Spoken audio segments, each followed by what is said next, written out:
Welcome, foolish mortals.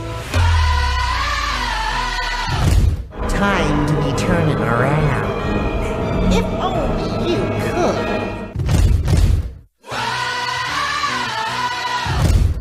Cause this here's the wildest ride in the wilderness! Hey, Henry, what's holding you up? Let's get on with the show. We can't hang around here all day. Ladies and gents, this is the moment you've waited for. There's no turning back now. This is the greatest show! It's coming on the burning lights. With the runaways are running tonight. Impossible comes true. It's taking over you. This is the greatest show. Now it's time for the WDW Beyond the Gates podcast with your hosts, Michael Hurley and Gary Aruda.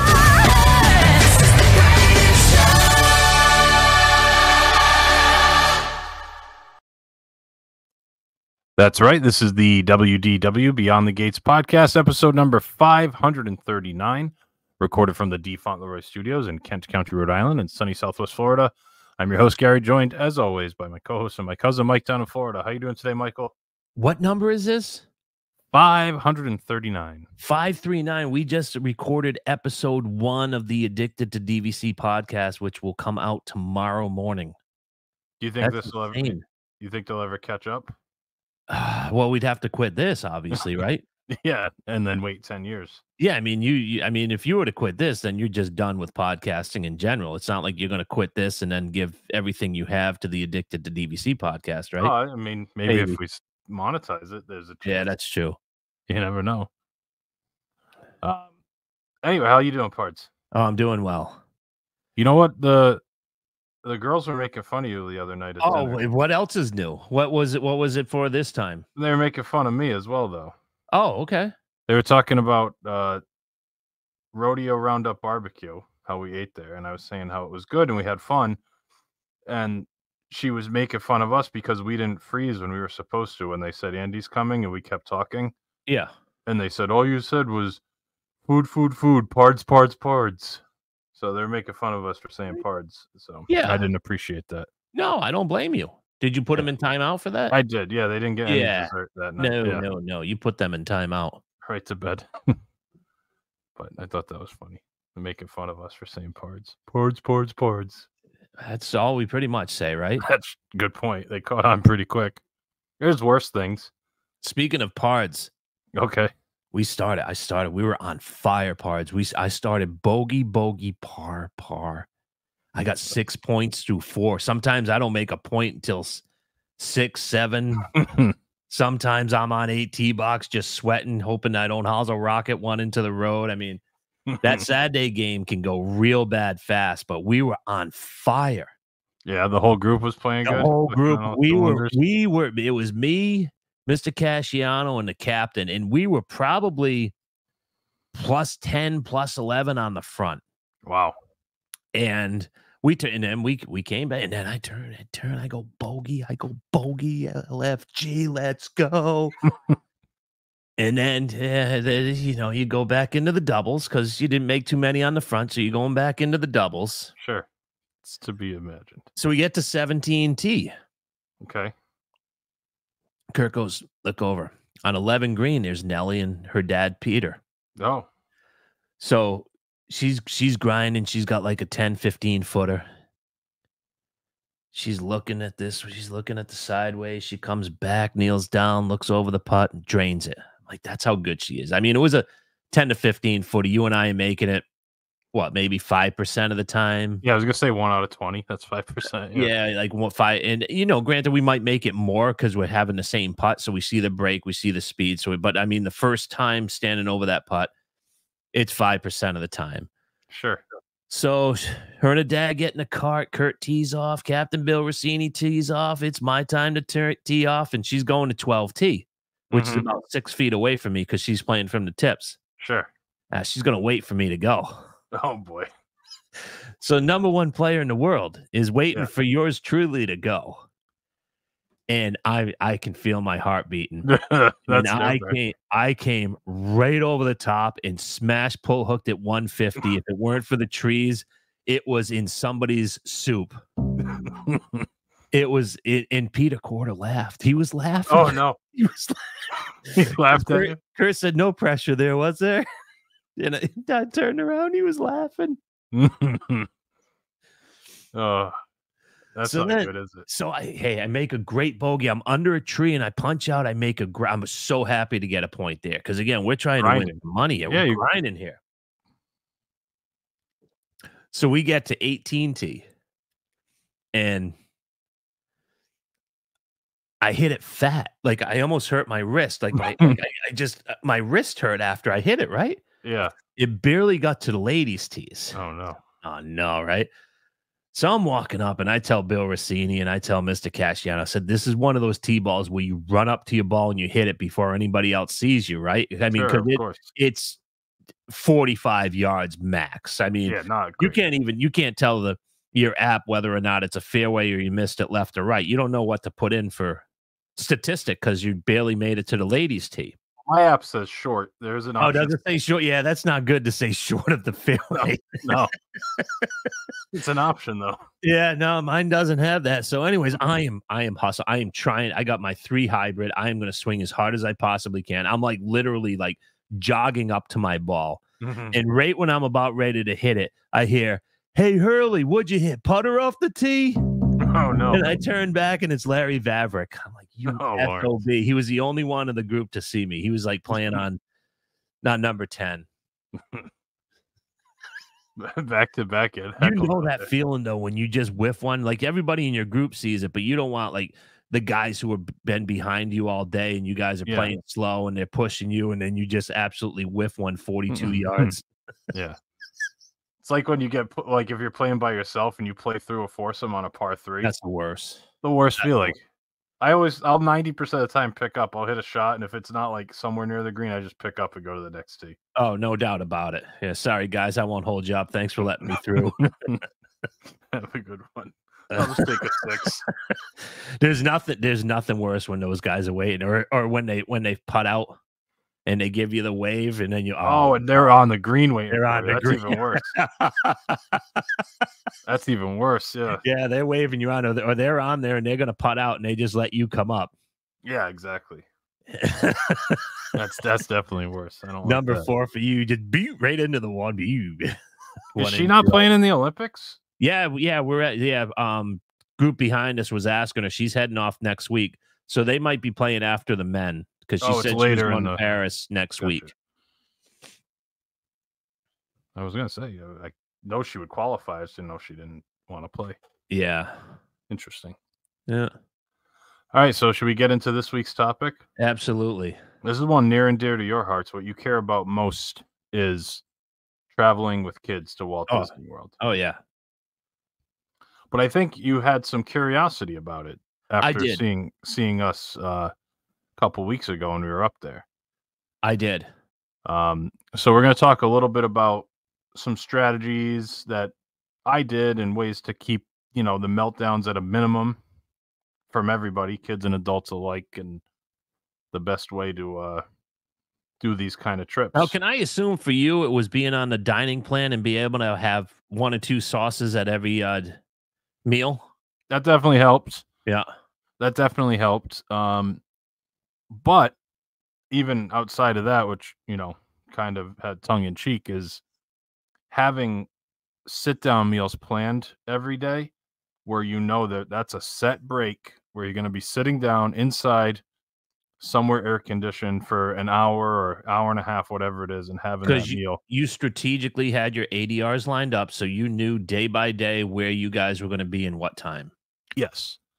And there were some that were dinner, some were breakfast, and we kind of did some of the characters. That was another thing. We did a lot of character meals, so then we didn't have to waste a ton of time in the parks walking by characters and saying, "Oh, let's get in line to meet, Pluto." But we already met him at dinner the night before, Yeah. so now we don't have to worry about it. So that was. Now, did you set that expectation early with the kids? And so Yes. if you saw them gravitate towards Yep, there one were of those characters, it was like, nope.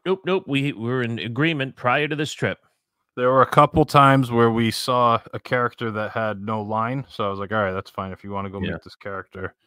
Like we were walking in Epcot, and there's a place right before, like, you get to Mexico, like, kind of like if you were taking the path towards the Odyssey building where the DVC temporary lounge was. Yeah, I know what you're There's talking. always a meet and greet over there, and it was this girl from the new movie Wish, which Yergina Jr. really likes that movie. So we were walking by, and they saw her, and there was one person in line like that was meeting. So we just got in line and did the meet and greet. That's 2 minutes out of the day. Yeah.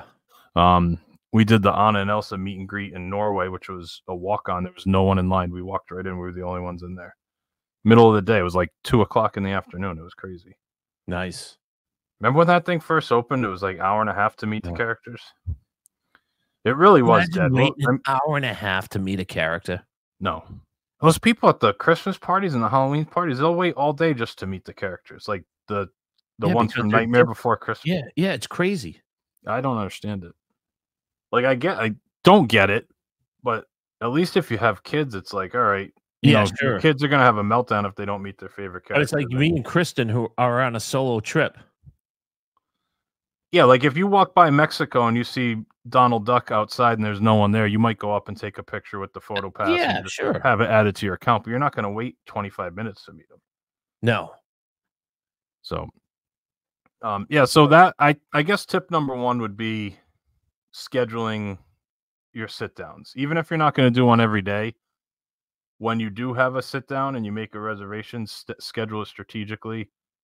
Don't go out of your comfort zone too much. If you normally eat dinner at 5 or 6 o'clock, try to schedule your dinner for 5 or 6 o'clock. Don't push the kids out of their comfort zone. You're already kind of dragging them around. They're walking a lot more than they're used to. They're staying up later than they usually do, most likely, or getting up earlier than they do sometimes, depending on what you're doing that day. So at least try to keep some of the meals consistent. That was the thing. Like, all our breakfast reservations were relatively early because they always eat early. I didn't want to make them wait till 11 o'clock for breakfast. That's when they eat lunch sometimes.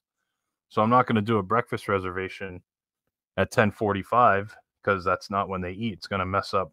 They're going to be cranky in the morning because they're used to eating already. So I say plan the meals accordingly, do it strategically. I think that's a huge help because you can tell when they start getting hungry or out of their comfort zone. That's when they start getting cranky and having little meltdowns. So if you can avoid that ahead of time, then you're already ahead of the game.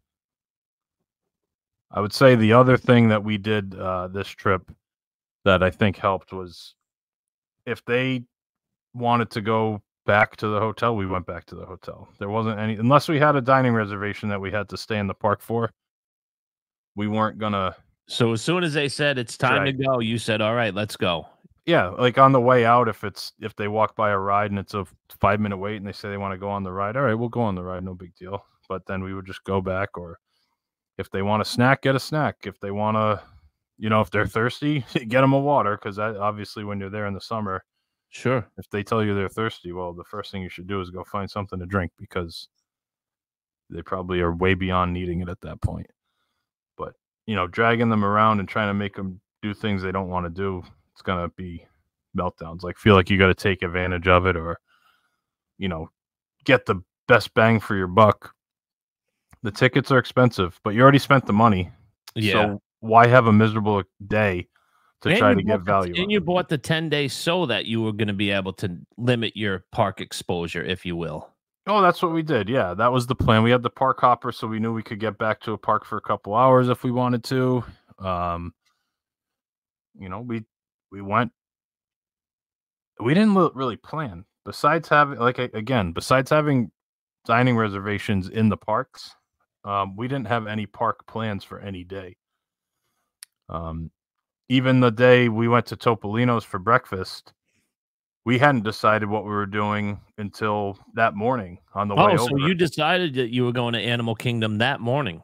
Yeah, we said, well, we've only been once. Let's go do the animal trails and a couple other things. So we didn't even do a ride when we were at Animal Kingdom. We walked around, did all the animal stuff, and they did the Wilderness Explorer. We had some snacks, and then we just came back to the resort, hung out, had dinner, and then we actually went to Magic Kingdom that night. Okay.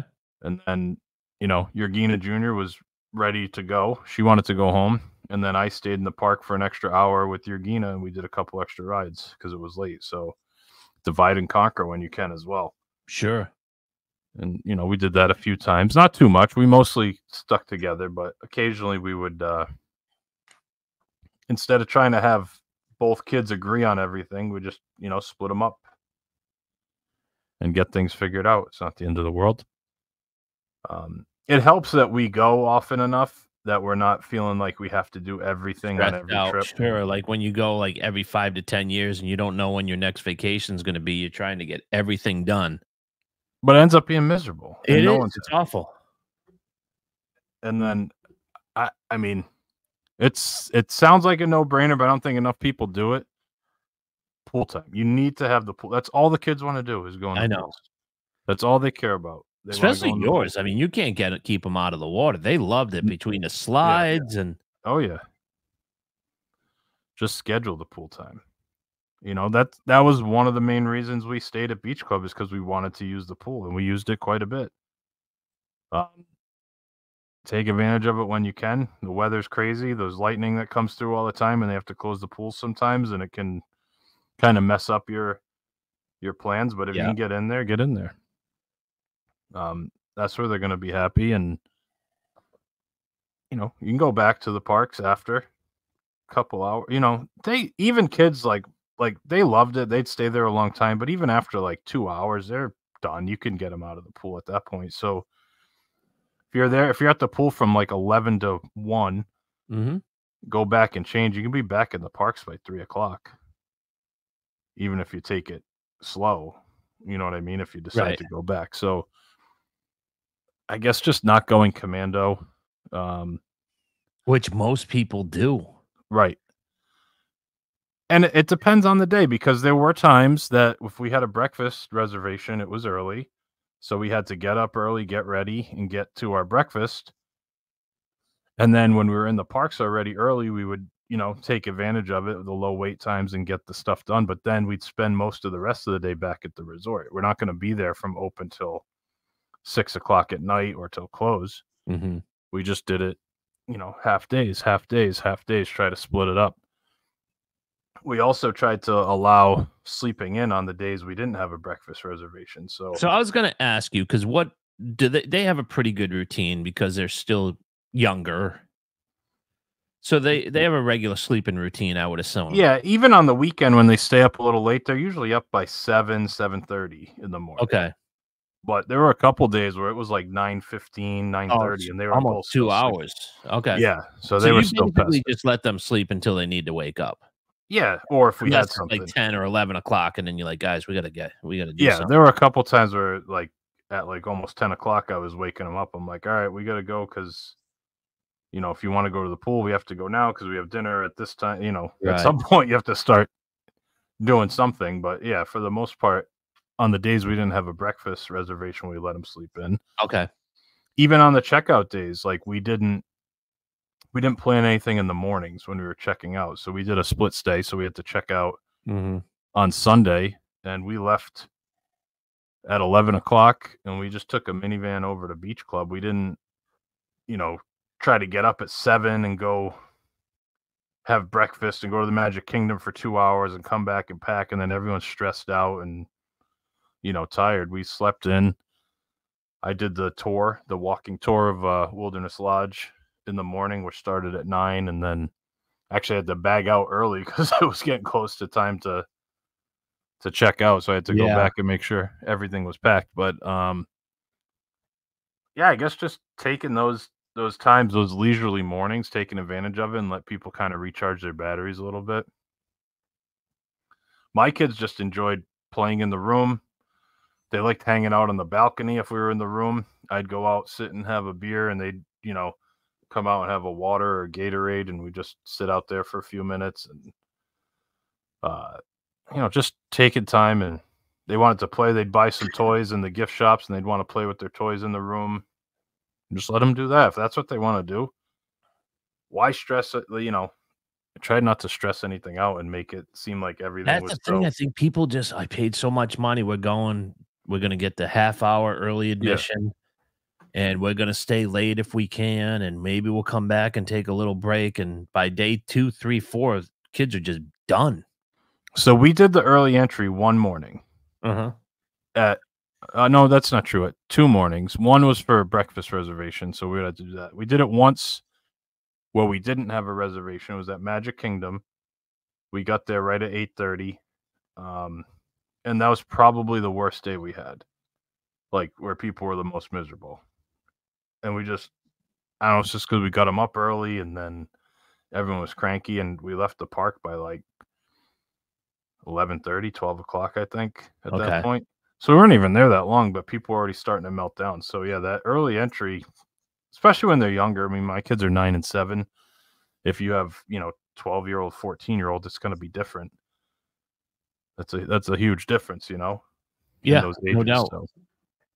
So. But just reading the room, letting the kids go at their own pace and let them dictate it. It's for them ultimately. I love it, you love it, but when you're on vacation at Disney World with your kids, let them dictate it for the most part. Give them ownership of it. Ask them where they want to go. Where do they want to have lunch if we're doing quick service? I mean, I didn't let them do it too much because I was on the dining plan, but right. I mean, obviously you can't let them pick everything because if you have a dinner reservation at Epcot, you can't say that we want to go to Animal Kingdom at 4 o'clock. It doesn't make sense. Oh, sure. Yeah, right. It's not going to work. But, when you're in Epcot, you could say, all right, we can either go, we have time to do either Spaceship Earth or Finding Nemo. Where do you want to go? And they say Finding Nemo because we like playing in the aquarium. All right, perfect. Let's do that. We don't have to try to do both, like squeeze it in. If we run to Spaceship Earth and then run to Finding Nemo, we can get both done before our dinner reservation. Let's just take the easier option, the less hectic option, and get it done. So we were able to do that. And we got a lot done. It also was not very crowded. It was not crowded. Looking back at some of the stuff, like we didn't wait for anything. I mean, granted, we didn't do a ton of the big headliners, but even still, stuff just wasn't busy. No. It was pretty crazy in a good way. But even the driver on the way back, he's like, it's dead. He's like, no one goes here. Oh, really? And I said, Central Florida or Disney? He said, Disney. Nobody goes? He said, it's dead. Oh, your driver back to MCO. Yeah. Wow. He was saying it's just dead this year. I never felt like busy anywhere. No, you're exactly right. I was there for 2 days or 3 days, 2 nights, and I felt the same. I mean, the boardwalk is always happening. Yeah. Always. It doesn't matter what time of day. People are either having early lunches, late lunches over at Boardwalk Deli. That place is always crowded. It's always hard to get a seat. Yeah. Regardless of what the temperature is outside, because seating is limited because they don't have any indoor seating. So you have to either sit outside or bring it back to your room. Right. And the place was completely empty. Yeah, we didn't wait. Like even like the snack bars had no lines. Where? Anywhere. Like the Dole Whip at Magic Kingdom, there was no, like there's always a line to get a Dole Whip. Yeah. Oh, yeah. I was just wondering, like, what in particular? No, any of them. Like, even if you want to get a beer, like the Germany beer cart, there's usually 5-6 people always waiting. Those were like empty. They were just standing around. Well, I don't want to make it sound like it was a ghost town. There were still people. Like Sarah went on the Frozen ride with your Gina, and they waited about 45 minutes for that. But it was in the afternoon on a Thursday, at like 2:30 or 3 o'clock. That's like the worst time to go on. And the second thing is it's a slow loader. It's always that place. When you get inside that building, you do not move through the queue. Yeah, the Frozen ride. So, I mean, Magic Kingdom felt the busiest out of any of the parks. Just probably because of the landmass. Yeah. Yeah. But even like when we did Hollywood Studios that night with Rodeo Roundup, I mean, Toy Story Mania was basically 25 minutes. 20 minutes. Yeah, 25 Alien minutes. Swirling Saucers was a walk-on, literally You walked on there, yep. Mickey and Minnie's was a 10-minute wait. It was the end of the day. Fantasmic And did that sell thing was- out though. Yeah, that was surprising. Fantasmic did sell out. But other than that, even the restaurants. I know you said they stagger the seating, so maybe it's how they do it. But the restaurants never seem busy. They always No. look like Topolino's is a hard reservation to get. Virtually impossible a year or two ago. And I know we had the first one, so it like fills up on a staggered basis. But when we left, there were a lot of people waiting. I'll say that there were a lot of people, but it never felt busy in any of the places. So it's a lot easier to have a pleasant experience when you're not waiting in lines for a lot of stuff. You got to pick what you want to do. 10 minutes here or there to get on the rides. It makes it a lot more enjoyable for everybody. When 1900 Park Fair opened, what, 2 months ago when I met It was in April, yeah, I think. Daniel and Emily, Yeah. it was a hard get. I'm looking right now. I can do breakfast and dinner tomorrow, breakfast and dinner on Tuesday, breakfast and dinner on Wednesday for a party of 2, which is much more difficult than a party of 4. Right. There's less two tops. There's way less 2 tops. Yeah. It's very eerie. But I don't know. Are they getting enough money from the people who are going where this is the experience they want? Are they finally pricing people out and getting it? We don't know, do we? No. Or some are just dead now there. And it's totally is it flipped. finally dead because it was ridiculous? Or just in general. No one wants to go in the summer just in general because it's a lot hotter, which it is. So Yeah, everyone's going in the... They're supposed using that off as an times. excuse. They used it last year, too, as an excuse. I just meant if the trend changed, not Yeah. that it's too hot. Just like for the longest time, everyone said like December, like the 3 weeks before Christmas were dead. Those are Yep. busy as heck now.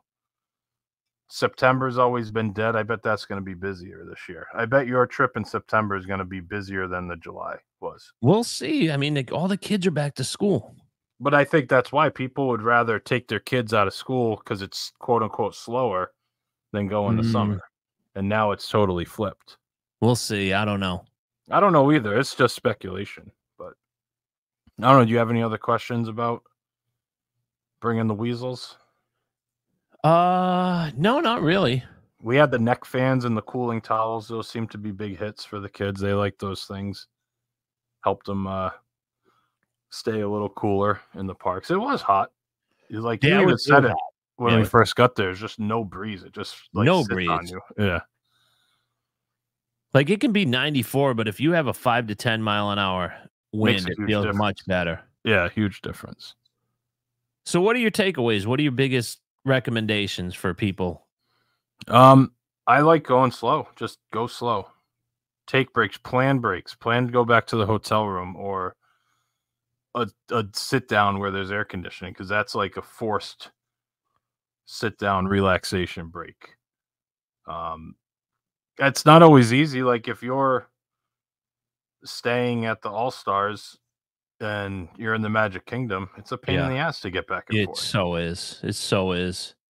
So just don't plan to go back. Just go back to the pool and stay at the resort and have then do whatever you're going to do. You know what I mean? Like plan that time because it doesn't matter. Even if you're staying at the values, like the kids still want to go in the pool. They want to hang out. It doesn't matter what if you're at a value, moderate, or deluxe. The pools are the pools. Right. I think the deluxe is because they have the slides and they have better lounges. I think the pools are better, but the pools over at Art of Animation, Pop Century, and the All Stars are fantastic. They're great. Now, the rest of the accommodations, like I wouldn't want to eat dinner at the Pop Century food court every night. Like I would do it 2 nights out of a week. Couple nights, right? But like I wouldn't want to do it at any quick. I wouldn't want to eat the Wilderness Lodge quick service every night. But when you're at a different resort that's closer to other things, you can kind of bop around. I guess Pop Century you can too with the Skyliner. You can go over to Riviera or Caribbean Beach and eat at those quick serves or something too. I guess that's the other thing. Do some resort hopping. The kids like Well, it's Gina so June easy now when you're on the Skyliner too, especially when you're staying Skyliner over at Pop or Century. monorail, or if you're at All the over the Epcot place. area, just walk around and hang out the other places. Like your Gina Jr.'s favorite thing was hanging out in the contemporary lobby. Like we just did the gift shops and walked around, and we had some time to kill before. Oh, you guys just hung at the Grand Canyon Concourse before your Steakhouse 71 Yeah, we were there reservation? for like an hour and a half. What did maybe. she like? Did she just like the atmosphere? I guess we were just all chilled back having fun. Like it was just a good time, I guess. She liked getting off the boat, so we took the boat from Wilderness Lodge over there, and then you go by like the pool area and like because you come in the like, back over cool. by Bay Lake Tower and both the pools and come in the back entry of the Grand Canyon Concourse. So that was cool. The gift shop the two gift shops there. Yeah, they lack, don't they? No, I like the ones. Oh, did they? There's one that's fantastic that me and Joe Quat love, but So it's that one in the middle that's kind of like it doesn't know. It's just a toy store, so that's why the girls liked it. It's just toys. I got you. Okay. And then the one if you're coming off the escalator, the one to the right is it's a nice big one. It has a lot of like clothes and merchandise. And then there's one all the way off in the corner that just has like the sundries. It has like Yep, the drinks and the snacks and stuff. So it's good though. Like I said, outer rim was cool, but just hanging out at the different resorts was fun. They liked the Grand Floridian. When we had 1900, we made sure we had time to go to Basin before and go in that shop because they liked that. We walked around. You can mess around with all the samples. It's great, isn't it? They like taking the elevator up and down, and we took pictures with Cinderella. See the lobby. Yeah.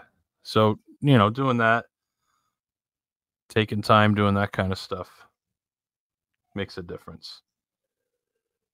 Because you don't know what it's going to be that's going to stick in the kid's head. Like, exactly. 90% of the time, it's not going to be going on Dumbo. You're exactly right. You're exactly right. You didn't think of. Absolutely. Just like what stuck in our craw that made us fall in love with Disney. It was never that one ride.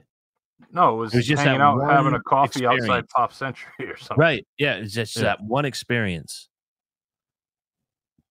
They talk about, having the meals with you and Susie. Like, that's what they remember, hanging out with you guys. And we didn't go to the parks together hardly at all. No, we did that Epcot and we did Hollywood Studios briefly right after dinner. Yeah. We were probably in the parks with you for like less than 3 hours total over 3 days. Yeah, we were probably at your pool more than we were in the parks. Yeah. Yeah.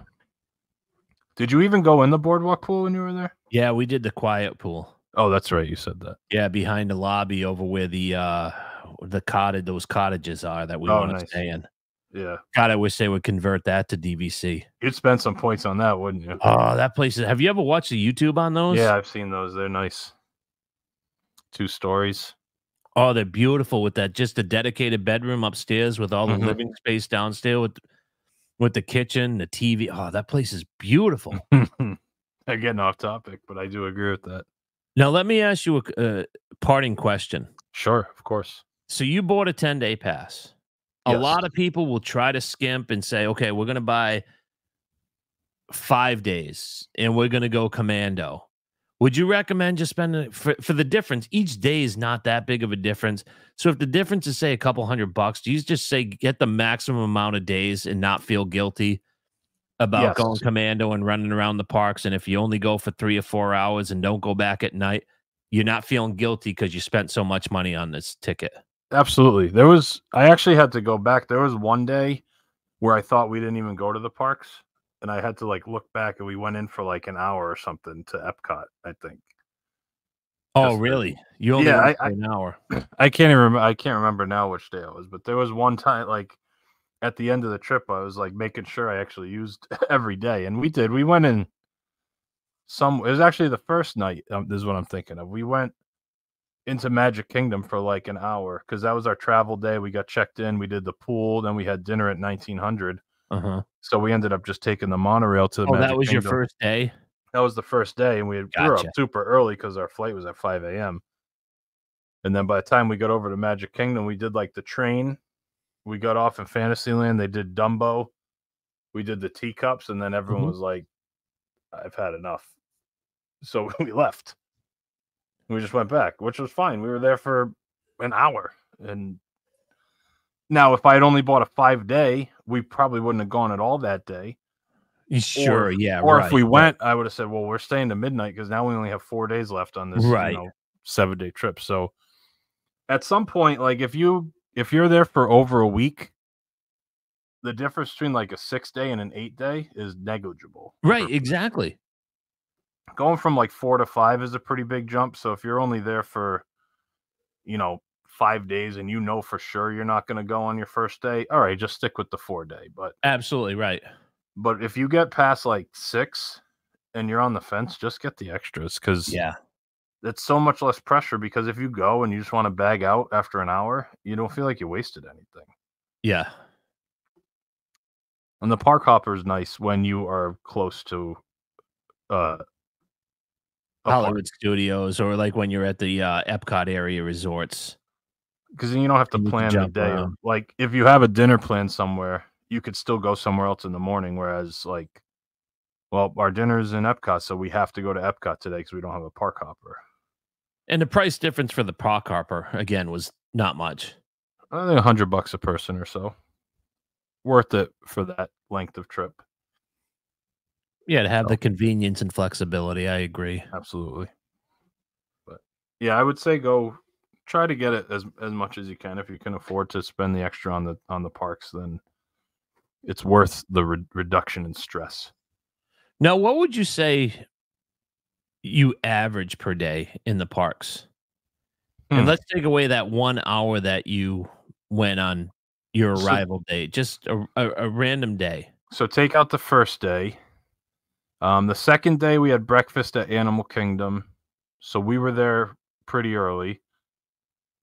I think our breakfast was at 8, and then by the time we were done, I think we left there maybe 1 or 2 o'clock that day, and then we hung out at the pool the rest of the day. We didn't go back to a park.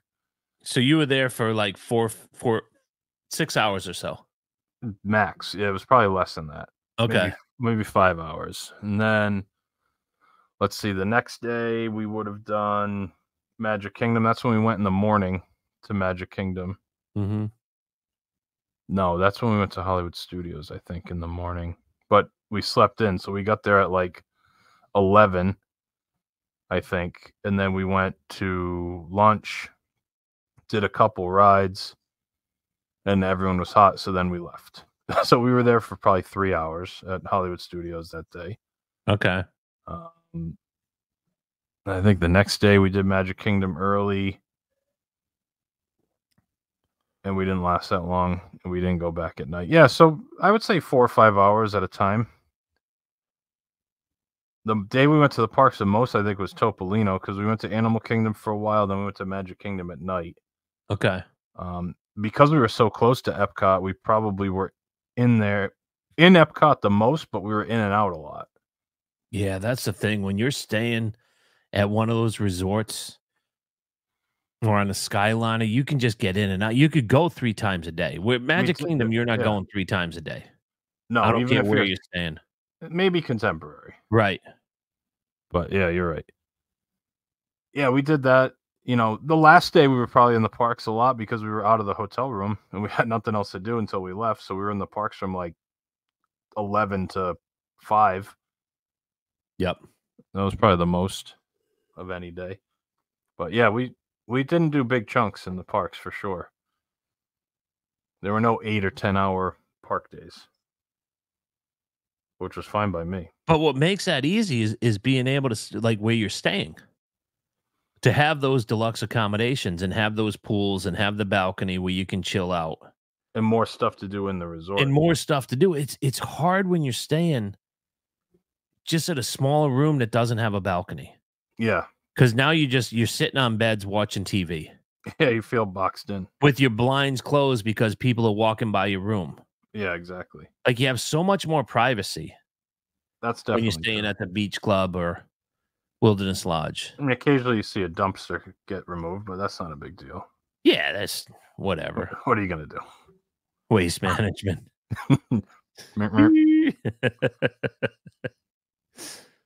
All the laundry went there too, by the way. What, over to the dumpster? Yeah, they have like the whole laundry pickup area, so they all the dirty laundry goes there, and they like drive it away. So we were watching like Oh, the so it's laundry like cart. it's like an Amazon warehouse. Kinda, yeah. There's a The lot of laundry action goes over there, there. and then they pick it up and drive it around. Yeah, exactly. Oh, Pete Warner would be losing his mind. Were there a lot of golf carts? Oh yeah, they weren't loud though. You couldn't hear them unless you were on the balcony. Yeah, but you could see him, and you had to dodge him, right? Well, no, because I was up on the balcony. And they were Oh, down okay. So below. you were fine. Yeah. Anyway, we should probably wrap it up. What do you think? Yeah, that sounds good. All right, you know where to find us. You go to youtube.com/@WDWBTG. Check us out over there. Our website is wdwbtg.com. Instagram, Facebook, Twitter @WDWBTG. WDW Beyond the Gates Podcast Family is our Facebook group. You can email the show info@wdwbtg.com, Mike @wdwbtg.com, or Gary @wdwbtg.com. Anything else, Pards? Nope, you hit on all cylinders tonight. All right, that's going to do it for episode number 539 of the WDW Beyond the Gates podcast. From my co-host Mike, my name is Gary. Thanks so much for listening, and we'll talk to you again next week. Now it's time to say goodbye to all our company. M-I-C See you real soon. K-E-Y Why? Because we like you. M-O